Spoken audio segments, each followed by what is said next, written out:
Souka la Khadalet, Inyan Souka Velulav. Donc ça va parler de la Souka et du Lulav. Alpi Amamar Vaimi Ketz, Kim Rachma Minagem. D'après le Mahamar, d'après la Torah qui s'appelle Vaimi Ketz, Kim Rachma Minagem, c'est une Torah qui est dans le côté Moran, deuxième partie, la Torah Zaïn. Alors il va faire un petit résumé de la Torah par rapport à ce qui nous concerne ici.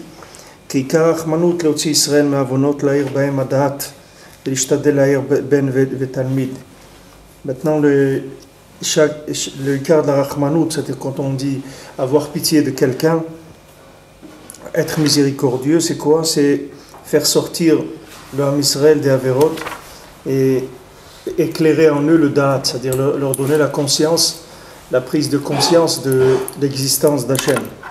Et d'éclairer de Ben et Talmid, c'est-à-dire le fils et l'élève.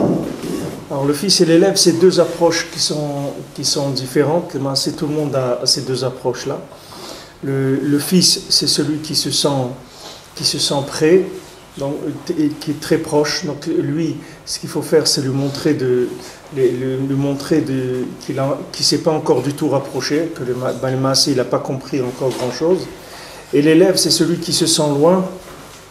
Il faut lui montrer au contraire qu'il est proche et que ce qu'il a déjà découvert et ce qu'il a commencé à faire, c'est déjà très bien. Donc ces deux attitudes par rapport à ce qu'on appelle la saga du Ben et Talmid. Donc Ben, on a l'attitude avec lui de la main gauche, c'est-à-dire on le repousse un petit peu, et l'élève, on a l'attitude de la main droite, on le rapproche. Donc maintenant, quand quelqu'un il fait sortir le Ham Israël des Averot, en leur apprenant qu'il y a Hachem dans le monde, par ça, il va avoir des makifim. Les makifim, c'est quoi? C'est des connaissances qui sont, comme on dit en français, subjacentes, c'est pas comment dire, qui sont autour, elles ne sont pas dedans, elles ne sont pas dans la tête, elles sont autour de la personne, c'est-à-dire ce sont des choses qu'on pressent, qu'on comprend un petit peu, mais pas vraiment. Alors ça s'appelle des makifim, ça s'appelle dans le lachon des kabbalistes, ça s'appelle or makif. Or makif, c'est une lumière qui est autour de la personne. Couronne. Ouais, entouré. Ouais, c'est comme la couronne, ça s'appelle or makif. Par exemple, pour un enfant, sa maman, c'est or makif. C'est une lumière qui l'entoure. Ce n'est pas une lumière qui possède, mais ça l'entoure. Et ça, c'est l'écart du plaisir qu'il va avoir dans l'Olam Haba. C'est-à-dire, dans l'Olam Haba, chacun il va arriver à des orot makifim, comme on voit dans la Souka, on dit que chaque tzaddik et tzaddik, il est nirvé michoupato shel chavero. C'est-à-dire, chaque tzaddik, il est brûlé de la choupa de son chaver. C'est-à-dire que chaque tzaddik dans l'Olam Haba, il a une choupa. Cette choupa, c'est quoi? C'est des compréhensions qui sont autour de lui par rapport à tout ce qu'il devait concevoir dans ce monde. Par le fait que maintenant, il a toujours été en mouvement dans ce monde, il ne s'est jamais arrêté. Alors dans l'Olam Haba aussi, il a un plaisir qui est éternel. C'est-à-dire il est tout le temps renouvelé. Parce que le plaisir du Olam Haba, ce n'est pas ni des hamburgers, ni du coca, ni des trucs. Le plaisir du Olam Haba, c'est des compréhensions d'Hachem qui sont sans arrêt renouvelés. Alors selon combien quelqu'un il a été dans ce monde vivant, c'est-à-dire qu'il s'est attaché à Hachem de son vivant, alors dans l'Olam Haba aussi, il va avoir des makifim, c'est-à-dire il va avoir ce principe que tout le temps, il va avoir des nouvelles compréhensions d'Akadosh Baruch Hu, puisque Akadosh Baruch Hu c'est Ensof, Akadosh Baruch Hu il est infini. Donc maintenant, il peut donner des compréhensions à quelqu'un pour l'éternité, qui soit tout le temps renouvelées. Mais ça, c'est combien quelqu'un il s'est attaché à Kadosh Baruch Hu dans la mazé. Alors Rabbeinu dit dans la Torah Vav, dans l'écouté moral, la Torah de la Tchouva, que la Tchouva, c'est faire Tchouva sur la Tchouva. C'est ça qui s'appelle faire Tchouva. Parce que quand quelqu'un il fait Tchouva, il n'a pas encore une existence mamash, c'est-à-dire qu'il ne comprend encore rien du tout, il se prépare à exister, mais pour l'instant il n'existe pas encore. Il existera quand il aura compris quelque chose. Alors Kadosh Baruch Hu, quand le Ham Israël il est sorti d'Égypte, alors Moshe Rabbeinu l'a demandé à Kadosh Baruch Hu, s'il me demande comment tu t'appelles, comment je vais leur dire, quel est le nom d'Hachem? Alors Kajboukhrou lui a dit, tu vas leur dire que je m'appelle Ekié Asher Ekié. C'est-à-dire, je suis celui qui sera. Ou je serai celui qui sera. Alors Rachid dit quoi? Il a dit, voilà, de la même manière que j'étais avec eux dans la galoute d'Égypte, je serai avec eux dans la galoute, dans les autres galouillottes. Alors Moshe Rabbeinu, il a dit, Dayat Sahara Beshahata, ça suffit déjà maintenant qu'ils sont en galoute, ils pensent qu'ils sortent pour toujours. Je vais leur dire maintenant qu'il va y avoir une autre galoute. Mais Akash Baruch Hu, il a voulu lui dire que dans ce monde-là, on ne peut pas parler vraiment de sortir de la galoute. Même si quelqu'un sort de la galoute, mais ça ne s'appelle pas vraiment sortir de la galoute. Parce que déjà que quelqu'un il est dans un corps, il est déjà en galoute dans son corps. Donc avec tous les nianimes qu'il y a dans ce monde, que les robinets de la maison ne marchent pas et qu'on a oublié d'acheter les couches pour le bébé, des trucs. C'est une galoute. Ce monde-là, il y a toujours des trucs qui manquent. C'est pas un monde de perfection. Donc l'homme, il est toujours en recherche. Alors, si on regarde, le mot Chaim, ça s'écrit Chet de Yud et un même. C'est Gematria 68. C'est ça Chaim. D'accord? Comme mai 68, que les gens ils cherchaient le Chaim, ils voulaient une nouvelle vie. Alors c'est 68, c'est Gematria Chaim. Maintenant, si on prend le nom d'Hachem, Ekié, ça s'écrit comment? Ekié, ça s'écrit Aleph, He, Yud, He. Maintenant, Aleph, He, Yud, He, ça fait 21. Aleph, c'est 1, He, c'est 5, Yud, c'est 10, et He, c'est 5. Ça fait 21. Alors, Ekié, c'est 21. Maintenant, Ekié, Yud, Ke, Vav, Ke. Si on prend Yud, Ke, Vav, Ke, ça fait 26. Et si on prend encore Ekié, ça fait encore 21. Si on prend 21 et 26 et 21, ça fait 68. C'est-à-dire la vie, c'est ça, c'est Ekié, Yud, Ekié, Havaya et Ekié. C'est-à-dire je serai, je suis et je serai. C'est-à-dire que maintenant, le je suis, il est toujours entre deux je serai. C'est-à-dire que dans ce monde-là, si on veut être vivant, mamash, il ne faut jamais croire qu'on est quelque chose. On est juste momentanément pour devenir. C'est pour ça qu'on est. On est en devenir. On n'est pas mamash. Si quelqu'un y croit qu'il est mamash quelque chose, qu'il est arrivé à quelque chose, alors dès que quelqu'un y croit qu'il est arrivé à quelque chose, c'est plus chaïm, c'est mita. Il n'y a pas dans ce monde. Le chaïm dans ce monde, c'est que d'être renouvelé en permanence. Voilà, maintenant on va sortir Bezrat Hashem de la maison pour aller dans la soukha. C'est pourquoi? C'est pour savoir qu'il n'y a pas de maison, les maasés. Que même ma maison, c'est une soukha. C'est pas parce qu'elle est en dur et qu'il y a de l'isolation et qu'il y a des fenêtres à double vitrage que je suis quelque part. Je suis nulle part. Voilà, regardez, le Ham Israël, les gens ils sont choqués, ils disent comment il y a des gens qui parlent encore ils ne veulent pas l'existence du peuple juif. Il n'y a aucun pays dans le monde qui parle, il ne veut pas l'existence des Incas ou il ne veut pas l'existence des gens qui habitent, je ne sais pas, des Chinois. Personne il manifeste en public à l'ONU, dire voilà, il faut raser ce peuple, qu'il n'existe plus, etc. C'est des notions qu'il n'y a pas dans le monde. C'est rien que par rapport au Ham Israël. Pourquoi le Ham Israël? Parce que le Ham Israël, il est toujours... Il ne faut pas être choqué par ça, parce que le Ham Israël, Béhémet, il n'a rien à faire ici. Il est de passage. C'est vrai qu'un jour, le Ham Israël, comme il vit maintenant, il ne va plus être là. Parce qu'on va passer à une autre forme de vie. Ça ne va plus être la même forme de vie. Dans toute notre vie, on a toujours été, n'importe où on a été, même en Israël, on a toujours été, comme on dit, sur la sellette. On n'a jamais été vraiment installé, tranquille. Moi, j'ai toujours été étonné, des fois, quand j'allais à la campagne en France, dans la, comme on dit, la France profonde, c'est-à-dire les villages, les petits villages français, comme ça, enfants. Alors, tu voyais ces gens-là, ces paysans et tout, comment ils considéraient la matière. Tu voyais que mamash, c'est à eux, la matière. Tu vois qu'ils vivent avec ça, mamash. Maintenant, tu vois, un juif, quand il est avec de la matière, toute la matière, elle est toujours chez lui. C'est pas quelque chose qui vit complètement avec. C'est toujours des choses qui sont passagères. Il n'est jamais attaché à quelque chose de façon totale. C'est toujours passager, parce que le juif lui-même, il est toujours de passage. Il ne se considère pas être arrivé à quoi que ce soit. Et ça, c'est le secret de la vie. Ça, c'est la vie, mamash. Quand on prend Ekié, Havaya, Ekié, ça fait 68, ça fait Chaim, ça fait la vie, mamash. C'est ça qui s'appelle vivant. Qu'est-ce que c'est quelqu'un vivant? C'est quelqu'un qui s'apprête à découvrir des choses nouvelles. Ça s'appelle vivant. Le jour où tu as affaire à quelqu'un qui a trouvé, alors ce jour-là, il est mort. Même s'il est mort à un niveau très élevé, mais il est mort, ça veut dire là-bas, il va rester. Et comme ici, dans ce monde, on ne reste pas, alors automatiquement, ça commence la dégringolade. Il n'y a pas on ne peut pas, dans ce monde, s'arrêter. Rabbi Nathan, il donne l'exemple du grain de blé. Il dit, le grain de blé, il est là, il croit qu'il a découvert la vie, c'est super et tout. On dit, tu veux vivre? On dit, ouais, tu veux devenir grand, tu veux devenir une grande gerbe, verte et tout, et haute, d'1 mètre, avec beaucoup d'épis et tout. Il dit, oui, oui. Il dit, alors attends, on va te mettre dans la terre. Il dit, oh, mais moi, je ne veux pas, oui, c'est comme ça. D'abord, on va te mettre sous terre. Et là-bas, tu vas pourrir complètement. Et quand tu vas pourrir, il va sortir quelque chose de nifla. Tu vas voir le soleil, et tu vas être grand, et il va sortir plein d'épis de toi. Alors, il est content, le grain de blé, il dit, d'accord, si c'est comme ça, alors je vais supporter cette mort momentanée comme ça, que je vais pourrir et tout, c'est dégoûtant.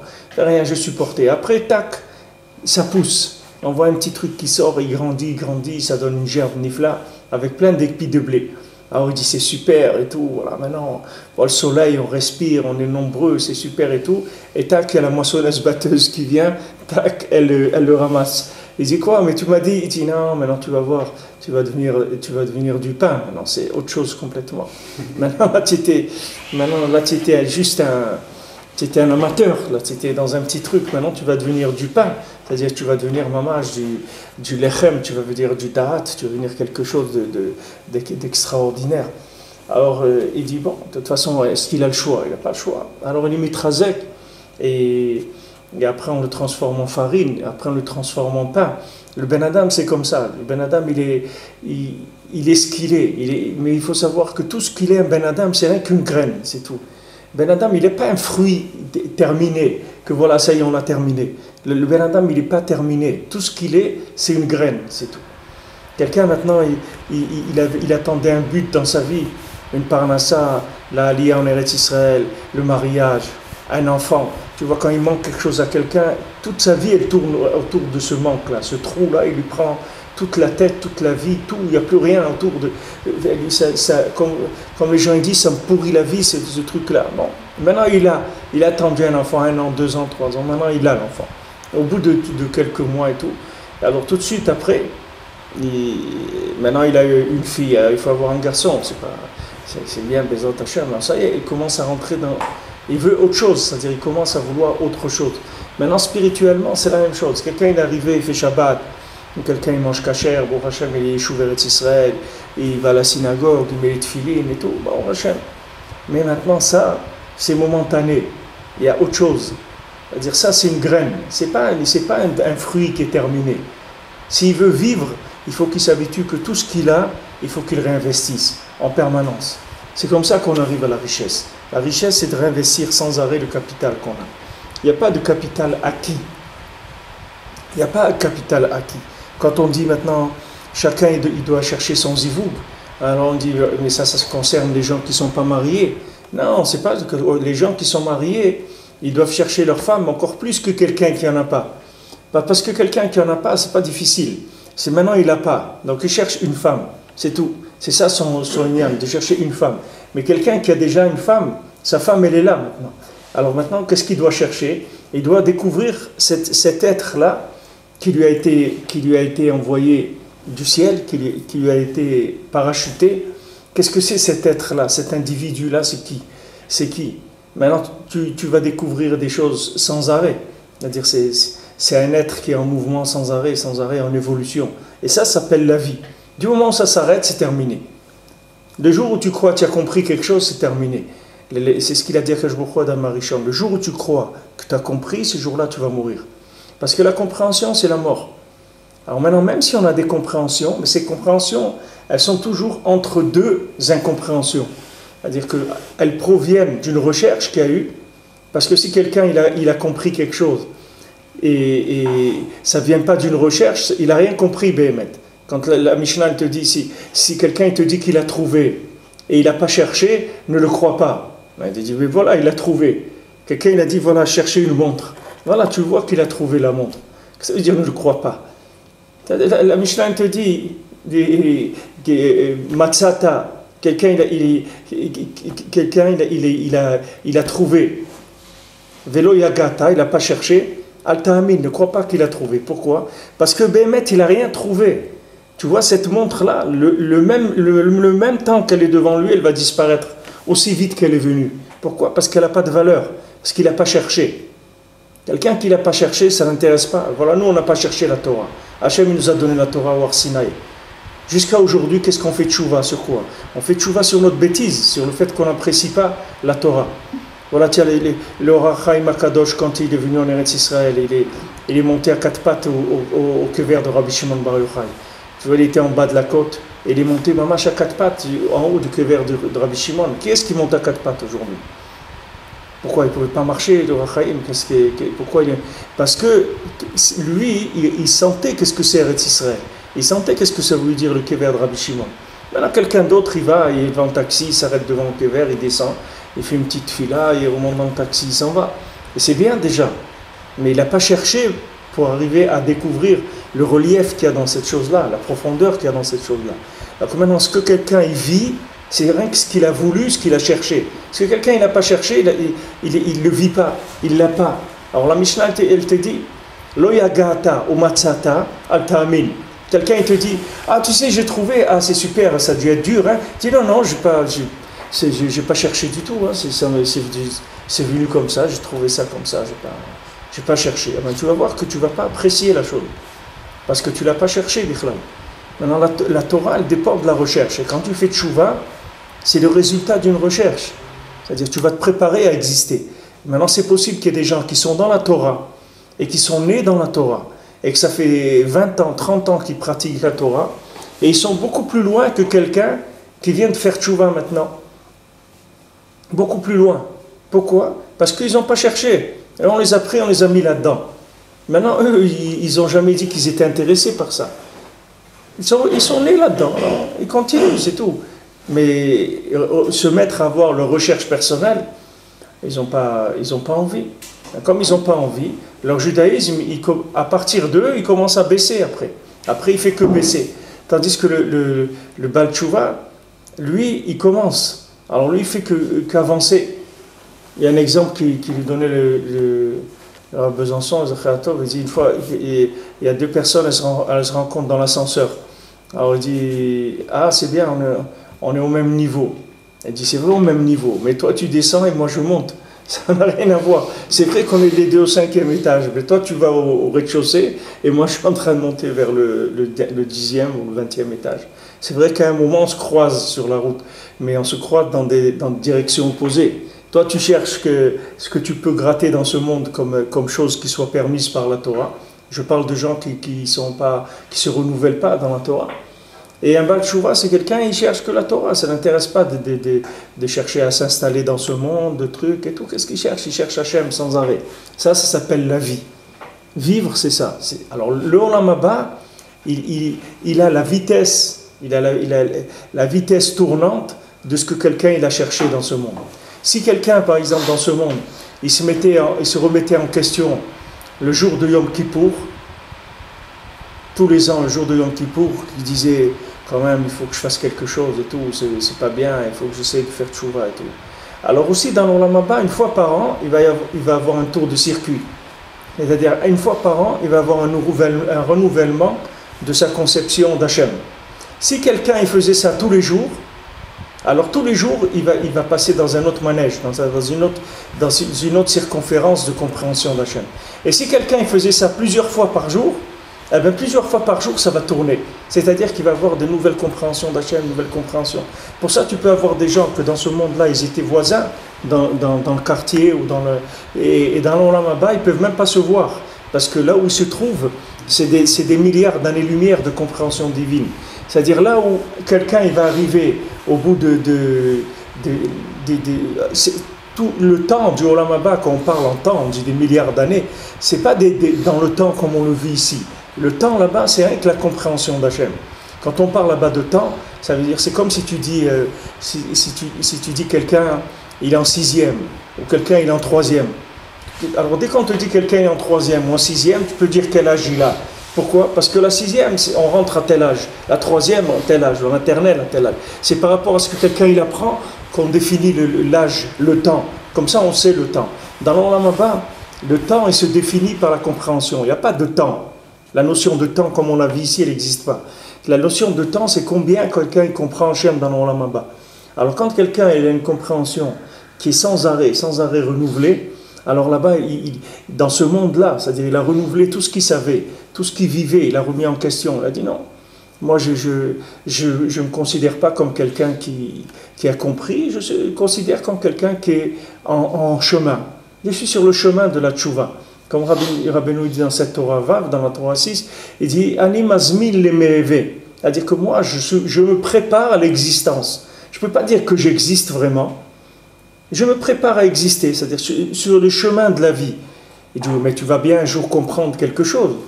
Il dit, c'est vrai, c'est comme si quelqu'un maintenant, il monte les escaliers. Alors tu lui dis, qu'est-ce que tu fais? Il dit, tu montes les escaliers. Il dit, mais quoi, tu fais que monter les escaliers? Tu n'arrives jamais? Il dit, non, j'arrive au premier étage. Je vois écrit premier étage. Il y a le palier, etc. Et après, je monte, je prends encore les escaliers. Et après, quand il y a le deuxième étage aussi, je m'arrête, c'est le deuxième étage. Après, troisième, etc. Et sans arrêt. C'est vrai que je suis dans les escaliers tout le temps, et à un moment, je m'arrête. Je m'arrête à un étage. Un étage, c'est une compréhension qui se tient déjà. C'est-à-dire, c'est un tout. Mais ça se tient juste le temps que ça se termine. Une fois que la chose, elle est terminée, elle est complète, ça y est, on est repassé à autre chose. Pourquoi? Parce qu'on voit qu'il y a autre chose. C'est vrai que je suis arrivé à comprendre quelque chose. Mais il n'y a pas que ça dans la vie. Quelqu'un il est arrivé, il a passé la maternelle, après le cours préparatoire, après CE1, CE2. C'est vrai que c'est quelque chose. Quelqu'un il a réussi le CE2, on vient, on lui fait une fête, la fin des classes, on lui offre un livre, et il met un costume, un beau costume, et on fait une fête, tout ça. Mais il est arrivé au CE2, il n'est pas arrivé il n'est pas docteur en neurologie, en je ne sais pas quoi. Pour l'instant, il est là. Mais c'est une réussite, c'est un palier. C'est un palier déjà dans la vie. Mais ce palier, si jamais maintenant il ne continue pas, alors ce palier, il va être rien du tout. Parce que tu peux pas venir travailler quelque part, tu te dis, vous savez, moi, j'étais en maternelle quand j'étais petit, il ne faut pas me regarder comme ça. Et dire, monsieur, c'est quoi la maternelle? Il dit, non, mais il ne faut pas me regarder comme ça, je vous dis. Moi j'ai fait ma maternelle, j'ai réussi. J'ai dit, après, qu'est-ce que vous avez fait? Bon, après, vous savez, la vie, c'est pas facile, hein. On ne fait pas ce qu'on veut dans la vie. Mais la maternelle, je l'ai faite. Non, quelqu'un, il a fait la maternelle, il n'a rien fait, qu'est-ce qu'il a fait? Il n'a rien fait du tout. Rien. Même quelqu'un, il est arrivé à des choses très, très élevées, à un moment, ça y est, on se fatigue de lui. Vous ne pouvez pas le répéter tous les jours qu'il est arrivé à ça. Quelqu'un, il est arrivé, les docteurs, les trucs, il a des diplômes, etc. Non, après, qu'est-ce qu'il a fait? Et si quelqu'un, il est resté avec ses diplômes, ça y est, en hébreu, ils disent Medouplam, mais c'est des mots qu'il n'y a pas, alors ils utilisent des mots européens, ils disent Medouplam, Medoupras, quelqu'un qui est en dépression, on l'appelle Medoupras. C'est-à-dire quelqu'un, quand il arrive, il a des diplômes, il voulait avoir des diplômes, alors maintenant tu les as, alors non, qu'est-ce que tu fais? Ah ben voilà, je voulais avoir les diplômes, je dis non, mais après qu'est-ce que tu fais avec ça? Il faut voir qu'est-ce que tu peux faire. Si tu peux rien faire avec, alors laisse-les et va chercher autre chose. Va chercher autre chose. Voilà, il y avait je crois que c'est un Allemand, je sais pas, un Autrichien. Il était très riche et il a vu que, c'est ainsi pour de l'année dernière, il s'est rendu compte, une fois il a rencontré quelqu'un, il a vu qu'il était heureux. Alors il a dit, comment tu es heureux, etc. Il dit, voilà, moi je vis comme ça, j'ai une maison, pas chaude, à la montagne, j'ai un peu de chair, des trucs. Et il a vu que ce Ben Adam-là, il était heureux. Alors il a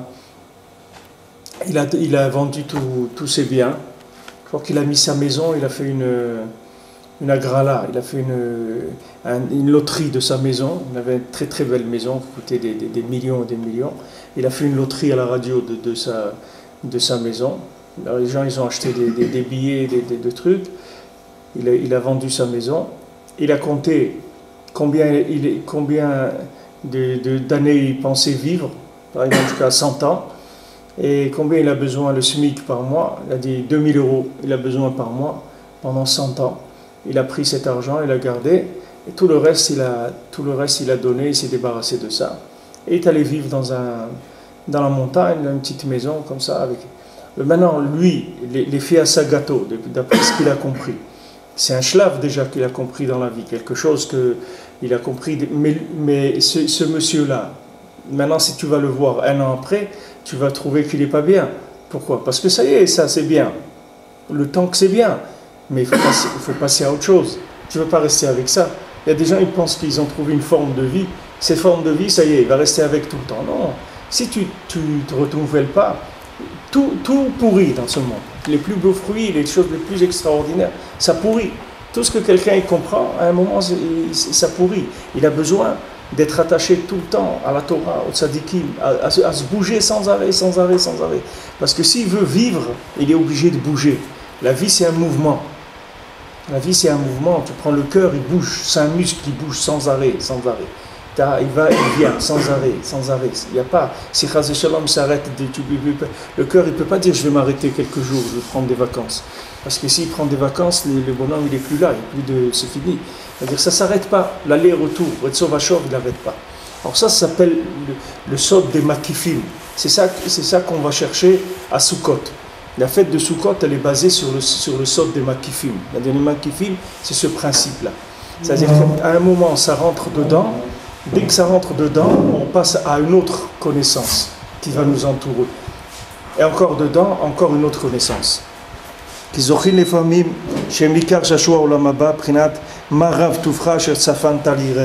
Comme c'est écrit, combien est bon le bien que tu as caché pour les gens qui te craignent.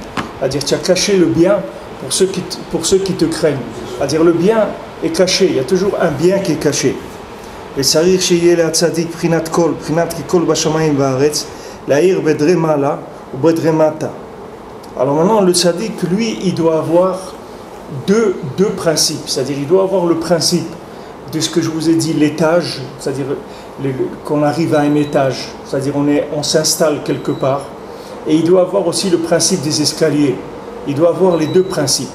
Maintenant, quelqu'un qui est essoufflé, tu ne peux pas lui dire il y a des escaliers encore, parce que s'il y a des escaliers, il va éclater, il ne peut pas. Lui, il est essoufflé maintenant. Alors tu lui dis, viens, tu es arrivé à l'étage, viens, rentre dans l'appartement, repose-toi, prends à manger, etc. Une fois que tu vas voir qu'il va bien, qu'il a pris des forces un petit peu, tu lui dis, bon, c'est bien, tu es arrivé à cet étage-là, au Hachem, c'est bien, mais sache qu'il y a d'autres étages. Alors viens, on continue. Alors le tzaddik, il doit avoir ces deux façons-là d'enseigner. Il doit enseigner à celui qui est essoufflé que maintenant, il y a une vie à l'étage où il est arrivé. C'est déjà extraordinaire, il y a une forme de vie là-bas qui est très belle. Mais d'un autre côté, une fois que la personne elle a pris des forces et s'est installée, il doit lui dire, il y a encore des escaliers, il faut avancer. Donc le tzaddik, il a ce qu'on appelle kol, c'est-à-dire que le principe de kol, c'est-à-dire de tout. Tout, ça veut dire c'est aller et venir. C'est ce qu'il a dit Yaakov à Esav. Esav, il a dit moi j'ai beaucoup.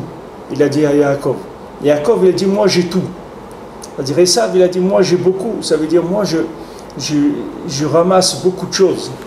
Mais Yaakov, il lui a dit moi j'ai tout. Pourquoi j'ai tout? Parce que j'ai ce principe-là. C'est-à-dire je sais en même temps me reposer, c'est-à-dire profiter de la compréhension à laquelle je suis arrivé. Et en même temps, dès que cette compréhension elle est intégrée et que je commence à la vivre, je la remets en question tout de suite. Donc il lui a dit, moi j'ai tout. Toi tu as beaucoup, parce que tu ramasses, et moi j'ai tout. C'est-à-dire ça ne va jamais s'arrêter. Beaucoup, c'est beaucoup. 3, 4, 5, 10, ça s'appelle beaucoup déjà. Mais quand tu dis tout, les massés, il n'y a rien. Quand tu dis tout, tu dis, mais à quoi tu es arrivé? Je suis arrivé à tout. Il dit, mais je ne vois pas à quoi tu es arrivé. Et il dit, tu ne peux pas voir, parce que dès que je suis arrivé à quelque chose, je suis déjà passé à autre chose. Pour ça, dans les mendiants, dans le conte des 7 mendiants, tous les mendiants qui sont parfaits, tu vois qu'ils n'ont pas la chose. Il dit, celui-là, il a des mains extraordinaires, mais quand tu le vois, il n'a pas de main du tout. Il dit, comment? Tu me dis qu'il y a des mains extraordinaires, tu n'as même pas des mains comme quelqu'un de normal. On voit que tu n'as pas de main. Tu dis que tu parles de façon extraordinaire, on voit que tu es muet. C'est quoi cette force-là? Il dit, cette force, c'est que chez moi, ça tourne tellement vite, la remise en question, que tu vois qu'il n'y a pas la chose. La chose, elle n'est pas bichlal. C'est-à-dire, ses mains, elles sont tellement renouvelées qu'il n'a pas de main. Les mains, c'est quand tu le vois, il n'a pas de main du tout. Mais toi, tu crois qu'il n'a pas de main. Il te dit, tu crois que j'ai pas de main. Mais moi, j'ai des mains nifla méod. Elles sont tellement nifla que tu ne les vois pas. Parce qu'elles sont tout le temps renouvelées. Maintenant, sa voix, c'est pareil. Il a une voix tellement extraordinaire, qui est renouvelée tout le temps, que quand tu l'entends, tu crois qu'il est muet. Puisqu'il n'utilise pas sa voix à aucun moment pour rester dans ce monde, c'est-à-dire pour exploiter quoi que ce soit.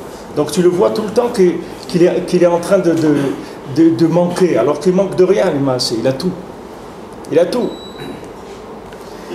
כי כל בשמים והארץ להאיר בדרי מעלה ובדרי מטה, להראות לדרי מעלה שאינם יודעים כלל בהיותו יתברך.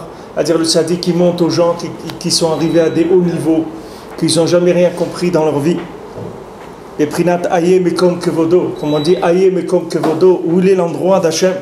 Aye, on dit Shabbat matin, on dit aye mekom kevodo, il y a melo koloretz kevodo. Et aïe mekom kevodo, c'est-à-dire on dit melo aretz kevodo, c'est-à-dire le monde il est plein de l'honneur d'Hachem, on le voit partout Hachem. Et d'un autre côté, aïe mekom kevodo, où est-ce qu'il est à Kadosh Baruch Hu? Prinat machamita, c'est-à-dire on dit à quelqu'un, ok tu es arrivé à ça, mais à quoi tu es arrivé? Ouais, venez à Ouman, il y a des gens à Ouman qui sont des plus grands talmidei chachamim qu'il y a dans le monde.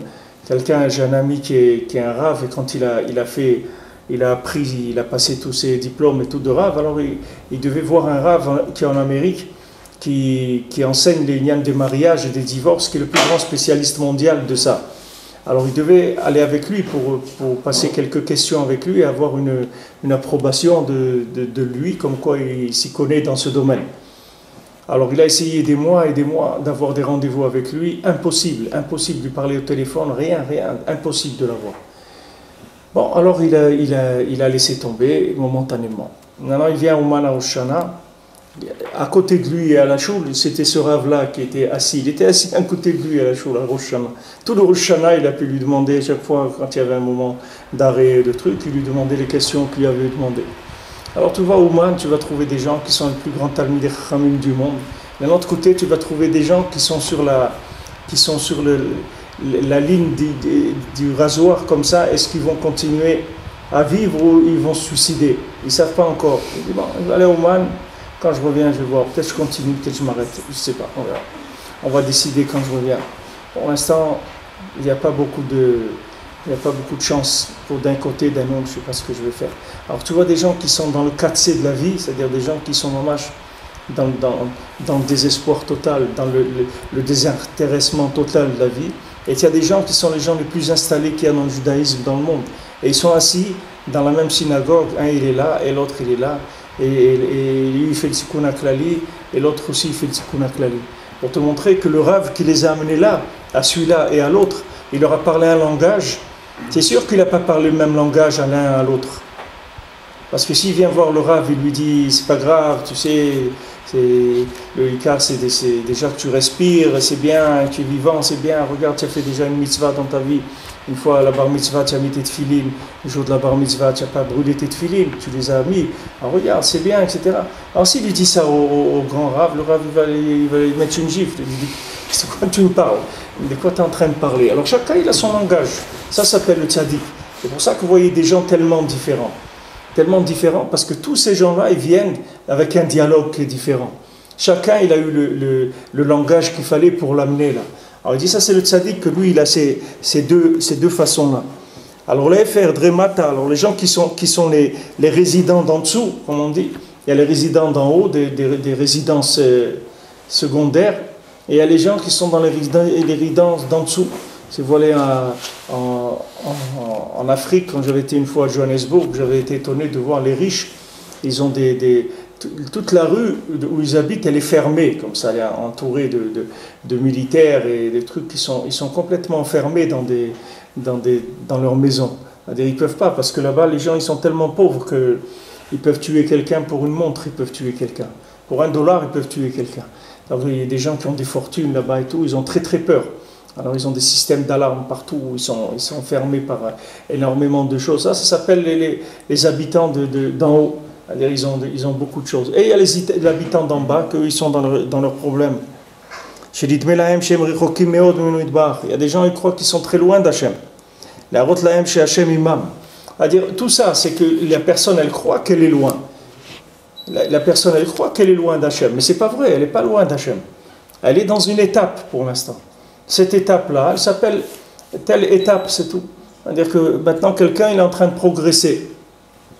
Alors lui, il croit qu'il est très loin, mais il n'est pas loin. Il est en train de progresser. Kimelo Koharetz Kevodo, il dit Hachem, il est avec toi, parce qu'Hachem, il est partout. Hachem, du moment où tu es en train de chercher, Hachem, il est avec toi. Du moment où tu es dans la recherche, Hachem, il est avec toi, tout le temps, tout le temps. Hachem, il n'est pas avec qui? Avec les gens qui s'arrêtent de chercher. Ça, Hachem, il n'est pas avec eux. Parce qu'Hachem, qui s'appelle la vie, il se trouve, il a dit, moi je suis Eshi Ekie, Asher Ekie. Moi je suis celui qui va devenir. C'est-à-dire quand quelqu'un, il est en devenir, alors Hachem, il est avec lui tout le temps. Qu'il soit en haut et en bas, ça ne change rien. Parce qu'Hachem, il est infini.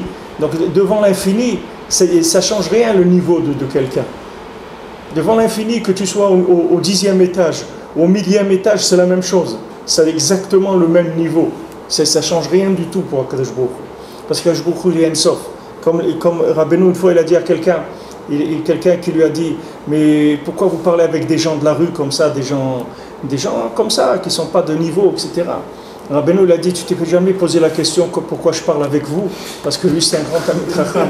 Il dit, cette question, tu t'es jamais posée. Et il dit, si jamais, il dit, vous êtes comme une plume sur mon vêtement. Si je vous souffle, je vous envoie au bout de la terre. Il dit, qu'est-ce que tu crois que tu es? Pour moi, toi ou lui, c'est la même chose. La différence de niveau qui est entre toi et lui, pour moi, c'est rien. C'est pas un niveau bichlal, là où tu es arrivé. Parce que Rabbi Nachman, il est arrivé à des niveaux où tous les individus, c'était même qu'ils avaient un grand niveau. Rabbi Nachman, il a dit, vous pouvez m'amener celui qui est le plus grand érudit en Torah, je vais lui montrer qu'il ne sait même pas étudier du tout, qu'il n'a jamais étudié dans sa vie. Et c'est le plus grand érudit de la génération en Torah.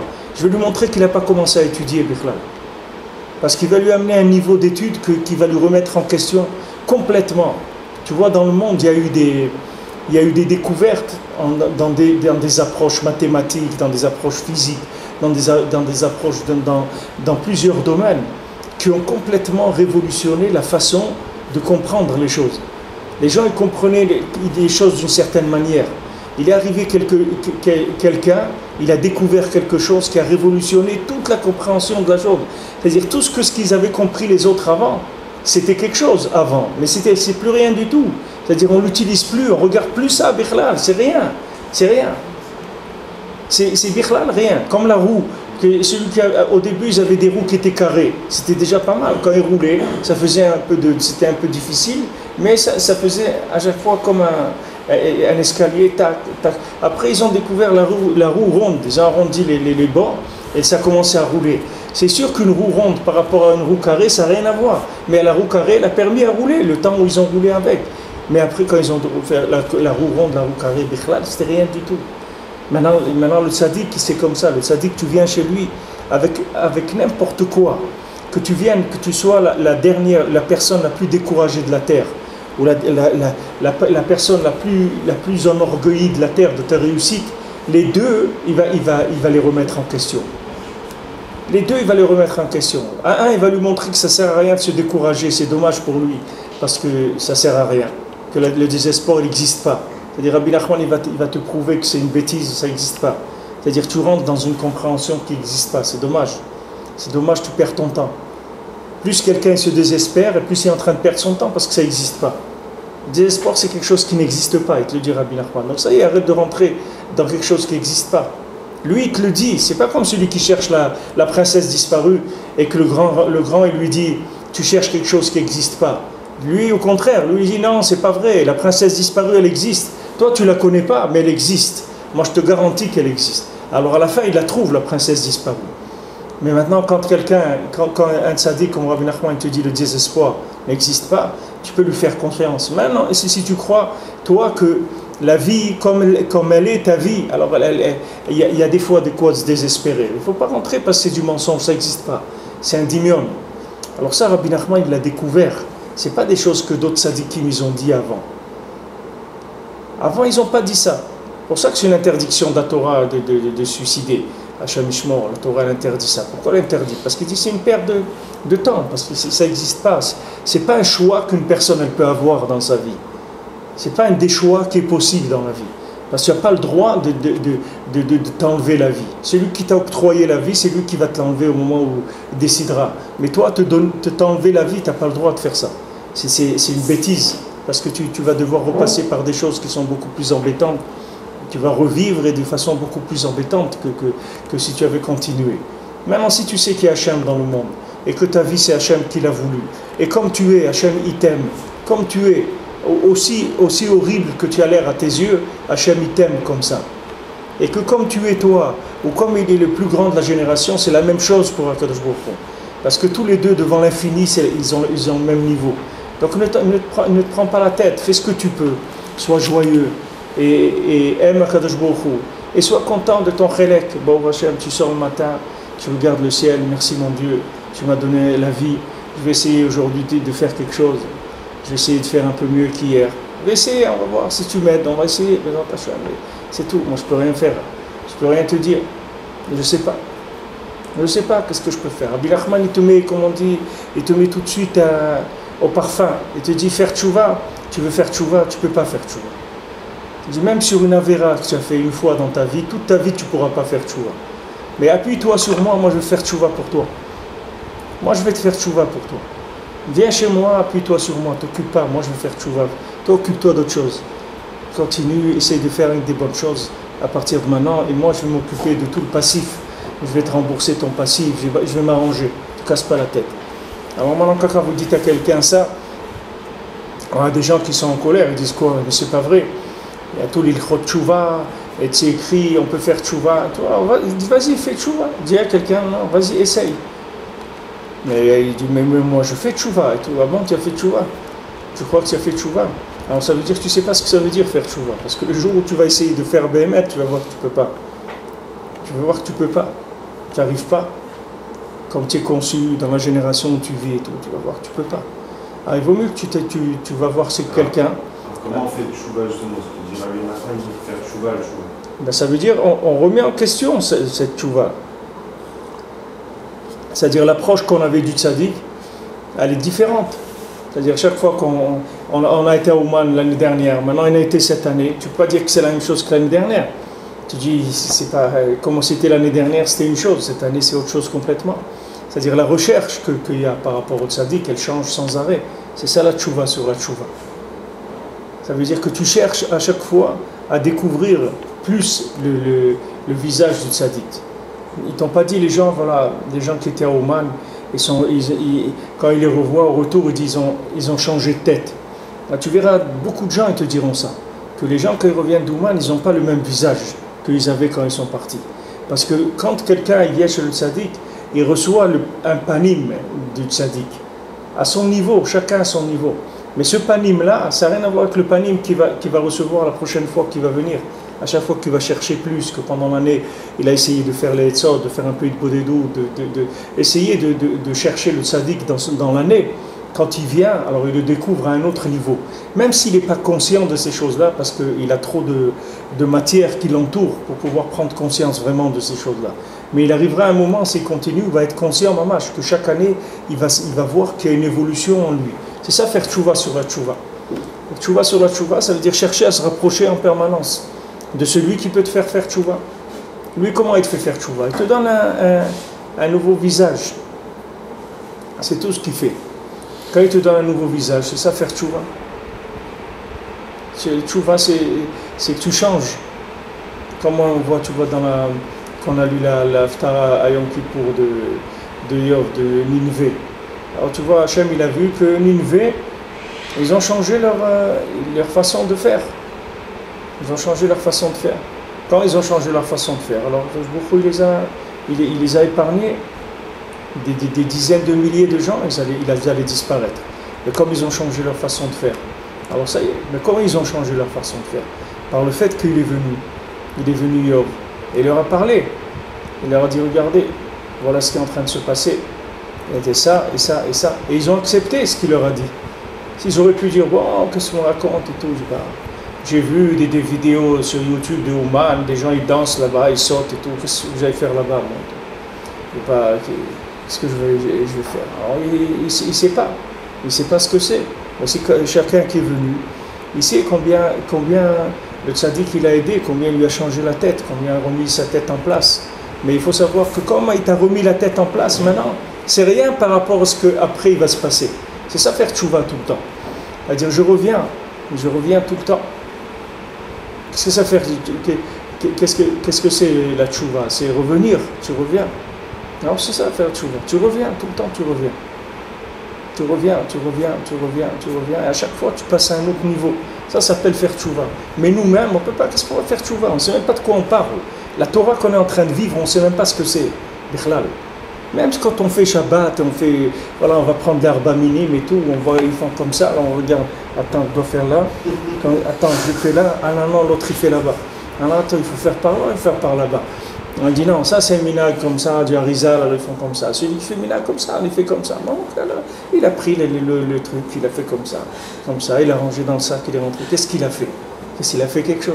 Demande-lui qu'est-ce qu'il a fait. Tu as fait quelque chose? Qu'est-ce que tu as fait? Qu'est-ce que tu as fait? Quelqu'un il te voit faire ça, il vient et te dit qu'est-ce que vous êtes en train de faire là? Je vois des centaines de gens en train de faire ça. Qu'est-ce que vous faites là? Tu sais pas ce que tu fais là. Tu veux faire ça, c'est une mitzvah de la Torah, d'accord? Maintenant tchouva, tu veux faire tchouva. Tu as bouleversé la moitié de l'humanité, tu l'as mis à l'envers. Tu veux maintenant réparer ça? Comment tu vas réparer ça? Comment tu peux commencer? Par quel morceau tu vas commencer? Tu vas dire bon, ça y est, maintenant. Je vais faire comme ça, je me lève à l'heure à la prière, je fais attention à la cacheroute, je ne dis pas la shonara, truc et tout. C'est la vraie tchouva. Alors le type il ne fait pas de la shonara, d'accord? Mais son cœur il est plein de haine sur tout le monde, tu vois? Il ne peut pas supporter personne. Maintenant il ne fait pas de la shonara. Mais lui entier c'est un paquet de la shonara. Même s'il ne parle pas, mais c'est un paquet de haine, tu ne peux pas t'approcher de lui parce qu'il ne supporte personne, tu vois? C'est quoi faire tchouva? Ça veut dire quoi faire tchouva? Tu vois, quand Ben Adam il peut venir s'arranger comme ça du jour au lendemain. Tu vois, il y a des livres, il y a un sefer qui s'appelle Orech HaPaim. Ce monsieur, il a écrit, c'est un rav, c'est un gadol, il a écrit ce livre-là. Il a dit voilà, ne te moque pas de moi parce que j'ai passé toute ma vie pour enlever la mida du kaas. C'était quelqu'un qui était nerveux, il avait des nerfs. Et tu vois comment il a travaillé toute sa vie pour arranger cette chose-là, des nerfs. Et à la fin de sa vie, il est arrivé à arranger. Il a passé une vie entière pour arranger les nerfs. Ça, c'est pour arranger, à partir de maintenant, les nerfs. C'est-à-dire qu'il a commencé à baisser les nerfs, jour après jour, il a baissé, jusqu'à qu'il est arrivé à enlever les nerfs. D'accord? Ça lui a pris une vie. Maintenant, on ne parle pas de ce qu'il y avait avant. Ça avait avant, on ne parle pas. Bichlal, il ne sait même pas où c'est parti, qu'est-ce qu'il a fait, comment il va aller réparer ce qu'il a fait avant. Alors les gens, ils disent comme ça, flou.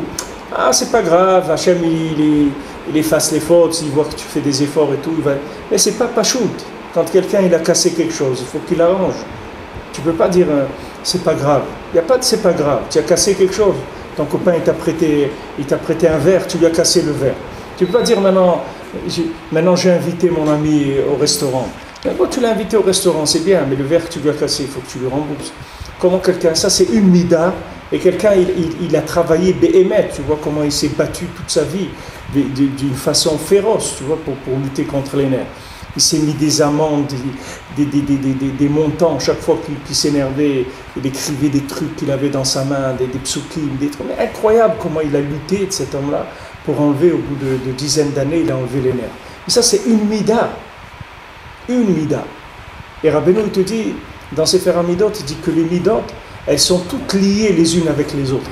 Il dit c'est comme une boule de nœud. Tu tires un fil, toi avant tu voyais une boule comme ça. Tu dis comment je vais la défaire. Mais maintenant plus tu tires des fils et plus ça fait des nœuds. Ça devient de pire en pire. Tu dis mais pourtant j'ai tiré le fil. Lui il a tiré le fil mais il était pas. Le fil il fait des tours de tous les côtés. Donc il dit maintenant tu viens arranger une mida et il te sort une autre que tu savais même pas que tu l'avais. Tu savais pas, comme quand tu traverses, il dit, un train peut en cacher un autre. C'est-à-dire que toi tu vois un train, mais fais attention mon ami, parce que ce train-là, il peut cacher un autre train. C'est-à-dire des fois quelqu'un, il a une mauvaise mida, mais il n'est même pas arrivé à la madriga qu'elle puisse encore sortir cette mauvaise mida. Parce qu'il se trouve dans un niveau tellement bas que cette mauvaise mida-là, là-bas où il est, elle ne sort pas. Une fois qu'il va ranger une mauvaise mida un petit peu, cette mauvaise mida elle va sortir. Et il va pas comprendre, il va dire mais attends, ça fait des années, je fais ça et ça, jamais. cette chose-là, j'ai jamais eu dans ma vie. Comment ça me vient maintenant? Il commence à étonner, il croit qu'il est tombé. Mais il n'est pas tombé. Il est monté, il n'est pas tombé. Seulement, comme il était en bas avant, c'est comme si quelqu'un regarde. Alors avant, il voit qu'il vit dans un quartier. Maintenant, il monte, il voit un petit peu un autre quartier. Après, il monte, il va voir une ville entière. Il dit, mais attends, cette ville, moi je ne savais pas que je vivais dans une ville. C'est normal, parce que tu étais en bas. Mais alors, Rabbeinu, il dit qu'il y a des mauvaises midotes, que d'autres choses, elles les cachent. C'est-à-dire que des fois, quelqu'un, il peut découvrir de la haine, qu'il a de la haine, alors que jamais de sa vie, il a eu de la haine. Il ne sait pas ce que ça veut dire. Mais maintenant, il va découvrir qu'il a de la haine. Pourquoi? Parce que jamais, dans sa vie, il est arrivé à avoir le sentiment de posséder quelque chose. Par exemple, tu dis à quelqu'un qui n'est pas marié, est-ce que tu es jaloux dans ta vie? Il dit, moi, pas du tout. Moi, je ne suis pas quelqu'un de jaloux. Ça n'existe pas chez moi, la jalousie. Et tu vas voir qu'une fois qu'il est marié, il devient jaloux. Pourquoi? Parce qu'avant, il n'avait pas sur quoi faire ça. Avec quoi il va être jaloux? Jaloux de quoi? Du stylo de son copain? Ça, il n'est pas jaloux. Son copain, il a un super stylo, il écrit 4 couleurs en même temps et tout. Ça lui dit rien. C'est pas un isayon pour lui. Mais maintenant, quelqu'un il regarde sa femme ou n'importe quoi, alors ça le rend fou, ça il veut pas. Alors il dit, voilà, mais qu'est-ce qui t'arrive? Pourtant, tu disais que c'était quelqu'un, parce que tu n'avais pas quelque chose à laquelle tu tenais dans ta vie. C'est pour ça que tu n'étais pas jaloux. C'est pas que tu n'étais pas jaloux, tu étais très jaloux, mais tu n'avais pas de quoi le manifester. Parce que tu n'as jamais eu quelque chose à laquelle tu tenais vraiment. Maintenant que tu as quelqu'un, un être à quel tu tiens, alors ça fait sortir cette chose-là. Et comme ça dans la vie, beaucoup de choses sont comme ça. Des gens, ils n'ont pas la ta'ava de l'argent. Tu leur dis, l'argent c'est rien pour moi. Mais tu le vois des années après, tu vas voir que oui, il a la ta'ava de l'argent, beaucoup. Parce que maintenant, il a pris conscience qu'avec l'argent, on peut avoir des choses, on peut acheter des gens, on peut faire des choses. Ça, quand il était plus jeune, il ne se rendait pas compte de ça. Il avait besoin juste de manger un sandwich, un truc, de payer son loyer. Tout le monde lui disait, l'argent, c'est rien du tout. C'est juste un moyen de subsistance. Quand il va devenir plus mûr, il va voir qu'il peut faire des choses avec l'argent plus grand. Alors il va avoir la ta'ava. Et comme ça, beaucoup de ta'avot qui sont comme ça, qui ne démarrent qu'à un certain palier. Alors des fois, quelqu'un il a un démarrage d'une ta'ava à un certain âge et il ne comprend pas. Il dit, mais c'est pas possible. Jamais j'ai eu ça dans ma vie. Mais c'est normal, tu n'as jamais eu ça. Parce que tu n'es jamais arrivé au niveau pour que ça commence, Bichlal. Donc après, quelqu'un, il va dire, il veut faire tchouva. Qu'est-ce que tu vas faire tchouva? Comment tu veux faire tchouva? Sur quoi tu vas revenir? Sur quoi tu vas ranger? Comment tu vas ranger ce que tu as abîmé? C'est pas chayar. Tu dois trouver quelqu'un qui va arranger ça. Quelqu'un qui est à un niveau où il a une vision générale de tout. Et il a des moyens d'arranger toutes ces choses-là. Et lui, il te donne quelques conseils, ce qu'il faut faire. Et après, le reste, il s'en occupe. Alors faire tchouva sur la tchouva, c'est sans arrêt rechercher un nouveau concept du tzaddik, un nouveau concept d'Hachem, de manière... D'ailleurs, c'est ce que Rabbeinu dit là-bas dans cette Torah. Rabbeinu ne dit pas que la tchouva là-bas, c'est d'arranger ce que tu as abîmé. Rabbeinu dit que là-bas, il faut faire tchouva sur ta conception d'Hachem. C'est sur ça qu'il faut faire tchouva. C'est-à-dire la conception que tu avais d'Hachem, c'est sur ça que tu dois faire tchouva. C'est-à-dire qu'avant, tu considérais Hachem comme chacun dans sa tête, dans son cœur, comment il considère Hachem. Il y a des gens qui craignent Hachem toute la journée. Tu vois, Rabbeinu, il était rouge toute la journée de honte devant Kadosh Baruch Hu. Mais il y a des gens, ils n'ont pas honte. Alors, tu crois qu'ils sont un plus grand madriga parce qu'ils n'ont pas honte? Non, le sadique, lui, ressent une telle présence divine qu'il a honte. Alors chacun, comme ça, dans sa avodat Hashem, chaque fois, il évolue. Quelqu'un, il est marié, il parle avec sa femme, il la voit d'une certaine façon. Après, quand il a un enfant, alors il voit sa femme, c'est plus une femme, c'est une maman. Et il voit qu'est-ce que cette femme-là, elle a passé pour avoir un enfant. Et qu'est-ce que ça veut dire faire grandir un enfant? Et ça veut dire les nuits, c'est plus des nuits. Et les forces physiques, c'est plus des forces physiques. Et il faut être complètement une dépendance totale par rapport à un enfant de tout ce qu'il a besoin. Et après qu'il grandit un petit peu, tous ses caprices, tout ça, il faut être là. Ça, c'est un. Et quand il y a 2, 3, 6, 8, 10, c'est un Messirut Nefesh. Après, quand il la voit, il ne voit pas du tout comme les partenaires qu'il avait au départ, qui se sont rencontrés et rigolaient ensemble, etc. Il voit un autre angle de la personne, complètement. Et là, il fait tchouva. Il fait tchouva sur le concept qu'il avait de sa femme. Comment il a pu parler à sa femme comme ça, ou comment il a pu la considérer comme ça. Maintenant, il la voit comme une maman. Et après, Bezat Hashem, il la va voir comme une grand-maman. Après, une arrière-grand-mère. Tout ça, c'est des niveaux. de conception des individus qu'on voit qui ils sont arrivés à quelque chose de complètement différent à chaque fois. Alors dans la Avodat Hashem, c'est pareil. Chacun maintenant, il doit arriver à un concept renouvelé d'Akadosh Baruch Hu. C'est pour ça qu'on rentre dans la soukha.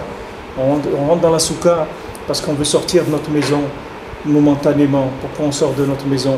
C'est pour pouvoir re-rentrer dans notre maison avec une vision qui est renouvelée de notre maison. Pas la même vision qu'on avait avant. Une autre vision. Alors on sort. Akadosh Baruch Hu dit viens, sors, fais une maison qui est à rail, une maison hein? Voilà, une maison provisoire. Viens faire une maison provisoire. Maintenant, quand tu vas vivre dans cette maison provisoire, je vais te donner des compréhensions, que ces compréhensions, je ne peux jamais te les donner quand tu es chez toi. Il faut que tu sortes de chez toi pour que je te donne ces compréhensions. Donc Hachem me dit, fais cette petite maison provisoire, habite dedans pendant une semaine.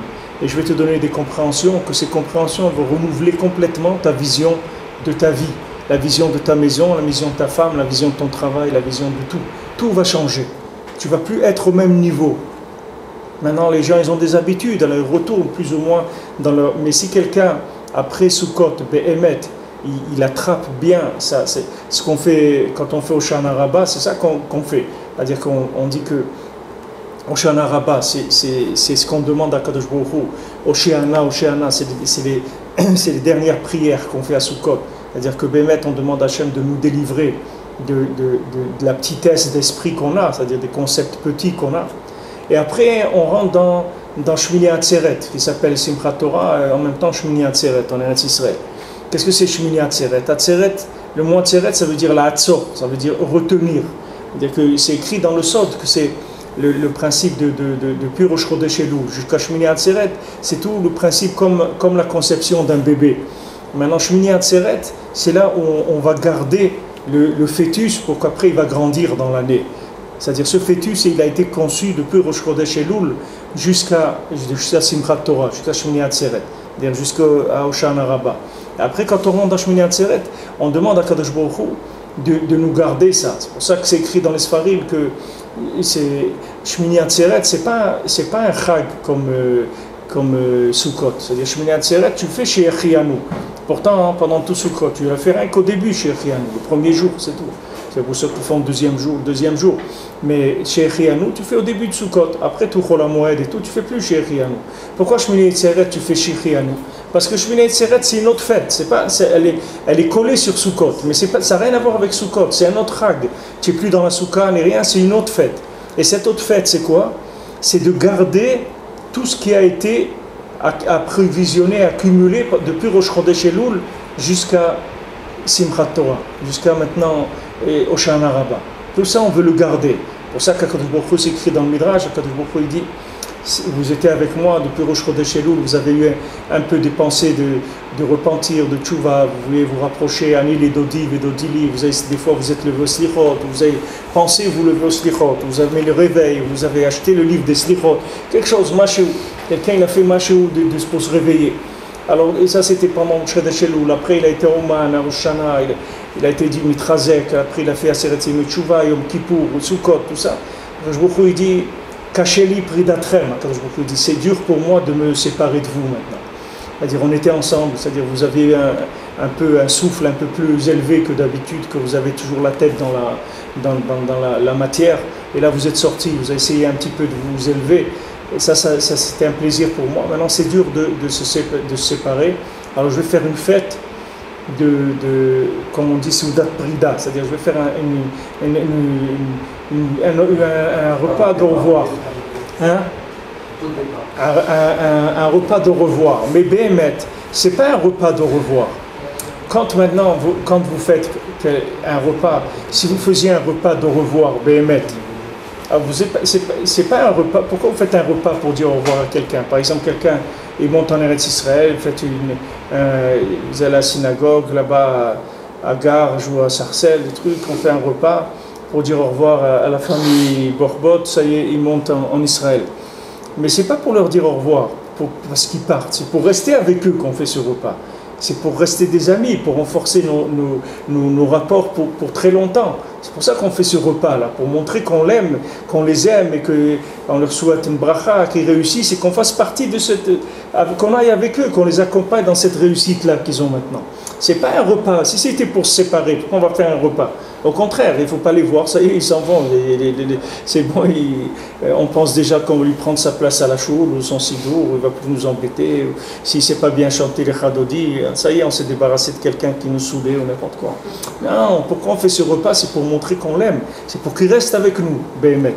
Alors, Shmini Atzeret, c'est la même chose. Akadosh Baruch Hu dit maintenant, on va faire une fête où on va se séparer. Parce qu'on va devoir chacun partir de son côté pour une année. Mais ce n'est pas une séparation, c'est cette fête-là qui va garder toute la Gdusha depuis le Rosh Chodesh Elul. Ce jour-là, ça va garder tout.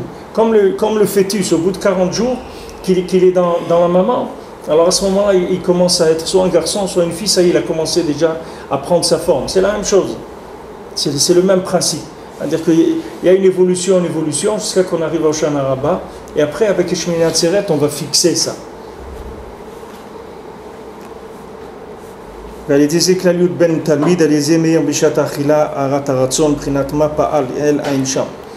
avec ça, avec ce principe-là, c'est-à-dire que le tzaddik qui sait en même temps remettre en question les points positifs chez la personne, les points de réussite, et en même temps encourager les faiblesses, là où la personne elle est faible, il sait l'encourager.